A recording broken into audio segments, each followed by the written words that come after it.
Welcome back to Undercover Trader channel. So, di video kali ini gue bakal bahas terkait tipe-tipe nih.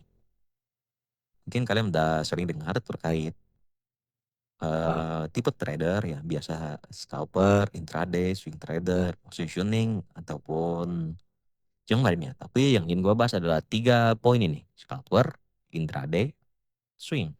Nah, sebenarnya gue punya pertanyaan, entah lu udah tahu lu tipe yang mana, atau bahkan lu nggak tahu nih tipe track lu itu tipe trader seperti apa. Soalnya apa pengaruhnya? Ini bakal ngaruh banget ke tingkat konsistensinya. Ketika kalian mengejar konsistensi, itu kalian harus tetap, entah itu kalian di scalper, intraday, ataupun swing trader. Gue sendiri ada tipe dari intraday. Nah, apa perbedaannya? Mungkin bakal gue bahas di slide berikutnya. Nanti kita bakal masuk ke segmen berikutnya. Alright. Itu kalian juga harus tahu ya, karakter kalian itu seperti apa nantinya. Nah, ini berkaitan dengan aktivitas kalian dan juga tingkat kesabaran dari pribadi masing-masing. Karena ini ngaruh banget ketika kalian mungkin tidak sabaran atau ingin cepat banget untuk masuk dan keluar posisi, itu bisa gua katakan sebagai kategori scalper. Itu lebih cocok untuk kalian dibandingkan intraday dan juga swing. Karena intraday di sini menurut gua itu bergantung banget dengan session trading. Yang mana session trading belum pernah gua bahas di channel ini, mungkin nextnya bakal gua bahas. Nah, selain itu juga pengaruh ke aktivitas kalian. Kalian harus tahu aktivitas kalian itu seperti apa. Mungkin ada yang beberapa dari kalian itu kerja dari jam 8 sampai jam 5. Nah, mungkin kalian nggak bisa liatin tuh chart di pagi sampai sore. Jadi kalian harus ngambil di sesi malam atau sesi New York. Itu bergantung banget, tapi gue bakal bisa jelasin di sini sebisa gue untuk cara dari tipe scalper, intraday, dan juga swing. Nah, dan gue harap gue itu menjadi referensi buat kalian bisa memilih kalian tipe yang mana, seperti itu. Oke, kita masuk ke segmen berikutnya. Lanjutnya, ini berkaitan dengan apa yang gue bilang dari time frame tadi, yang mana time frame itu sangat penting untuk digunakan dari tipe track yang berbeda, entah itu dari scalper, intraday, dan juga swing. Kenapa? Karena itu bakal mempengaruhi banget di cara entry nantinya. Nah, penjelasan sedikit terkait scalper. Intinya, singkatnya, adalah entry-nya cepat, targetnya kecil, sama waktu trade sangat singkat nih. Jadi ketika entry mungkin beberapa menit, entah 15 menit ke depan udah keluar. Seperti itu. Udah cabut posisi. Nanti kita bakal bahas di chart. Intraday itu buka posisinya dan close posisi itu di hari yang sama. Dan swing itu posisinya tuh bertahan sampai berminggu-minggu. Nah, nggak berminggu-minggu juga sih, tapi biasanya kayak 1 minggu atau 2 minggu kayak gitulah. Kalau sampai berminggu-minggu atau berbulan-bulan itu namanya bukan swing lagi, tapi position trade. Kayak biasanya position trade itu akan nambah posisi setiap seperti misalnya mau buy, terus dia turun dikit di minggu kedua, dibuy lagi, naik, dibuy lagi, dibuy lagi, sampai mungkin 3 kali posisi seperti itu. Jadi mungkin itu cukup makan waktu yang lama karena tahu secara naturalnya manusia ingin cepat lah, kan ribet dan cepat. Nah, gitu guys. Jadi, nah perbedaannya adalah dari segi time frame juga yang pengen gue bahas ini. Kenapa? Di scalper, intraday, swing itu makanya time frame yang berbeda. Yang mana scalper, gue saranin itu pakai 3 time frame dari ini gue klasifikasikan di 3, yaitu ada high, medium, atau tengah-tengahnya, sama low. Low ini lu bisa gunakan buat entry. Nah, seperti itu ya. Paling gua kasih klasifikasikan dari 3 nih. Jadi yang pertama, 1H lu bisa gunain buat struktur saja. Terus bisa M15 itu bisa digunakan untuk dari area-area penting atau support and resistance. Kalian bisa gunakan itu. Nah, entry-nya kalian bisa gunakan M1 nih. M5 sama M1. Kenapa? Karena ya tadi kalian harus entry cepat sama target yang kecil juga kan. Tapi secara risk reward itu memenuhi seperti itu. Nah, intraday berbeda nih. Jadi kalian harus bisa lihat dari time frame 4H, 1H, sama M15. Yang mana seperti yang gue sebutkan M15 lu bisa gunakan buat entry. Enggak harus M15 juga, tapi kalian bisa turun ke M5 untuk penentuan entry-nya.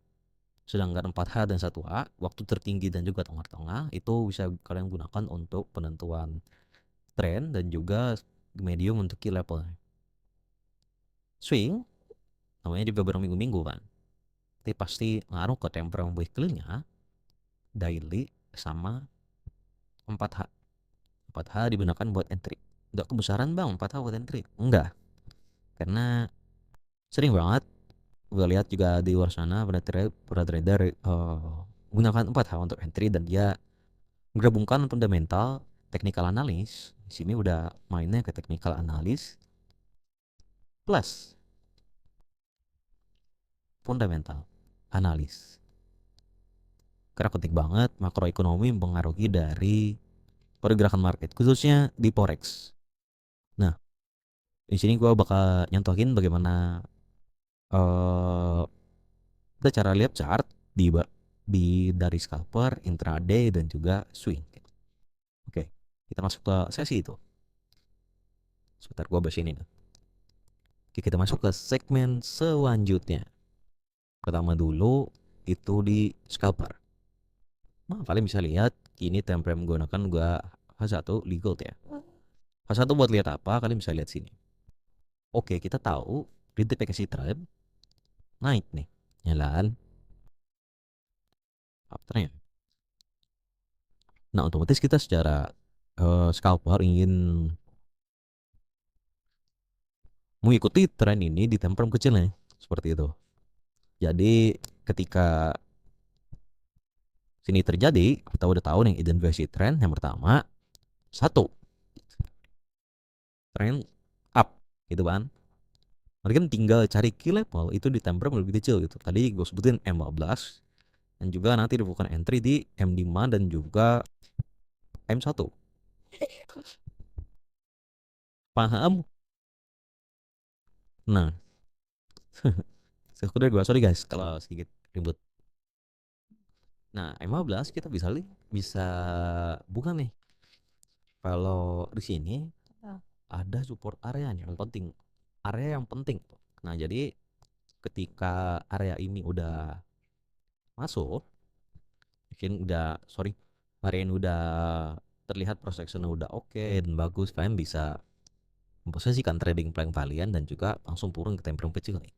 Oke, kita punya support area di situ, setidaknya kita bisa buy posisi di sana. Nah, udah oke nih. Kita harus lihat projection nih. Oke. Respect, masih respect. Nah, kan. Sini kita bisa posisikan, kita buy position dan bawah terakhir itu sebagai SKL-nya dan katanya wajar dia 1/2 gitu. Dan entry dan TB. Nah, jadi scalper lebih ke cepat untuk masuk dan decision making dan juga harus cepat juga menentukan area keluar gitu. Kita tahu ini ada area sistem di sini, jadi kalau kita bisa exit di sana. Apa nggak perlu exit di sini? Nggak juga, perlu juga. Kita nggak perlu sampai reward gede-gedean gitu. Tapi itu udah secure rewardnya di 2R seperti itu.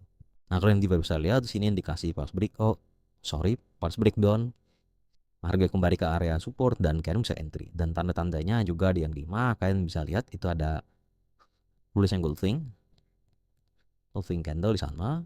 So bagus banget untuk kita bisa memposisikan setup kita untuk buy posisi. Nah, kurang lebih seperti itu, akan sama halnya dengan intraday dan juga swing.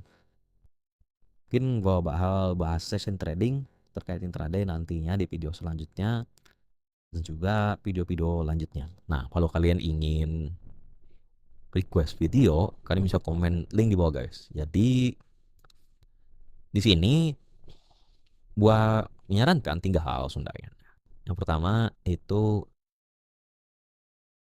satu, kalian harus tes dulu nih. Tes dulu gaya trading kalian di akun demo. Nah, sehingga kalian tahu kalian masuk ke tipe trade yang seperti apa. Yang kedua, itu pertimbangkan juga waktu luang, toleransi risiko, dan juga psikologi. Nah, kalau kalian swing, trap itu kan otomatis harus nahan posisi dan lain-lain, itu cukup pengaruh ke psikologi. Yang ketiga, jangan paksain jadi scalper kalau kalau lo bukan tipe yang penyabar. Nah, jadi harus tahu juga tuh. Oke, mungkin 3 poin ini yang mungkin gua ingin sampaikan. Dan jadi lo tipe seperti apa itu coba komen di bawah. Anu lupa juga guys untuk like, subscribe kalau video ini bantu lo lebih ngerti di dunia trade ini. Dan juga ingat, yang penting bukan gaya siapa yang paling keren, tapi mana yang paling cocok buat diri. So itu saja menurut gua, dan thank you.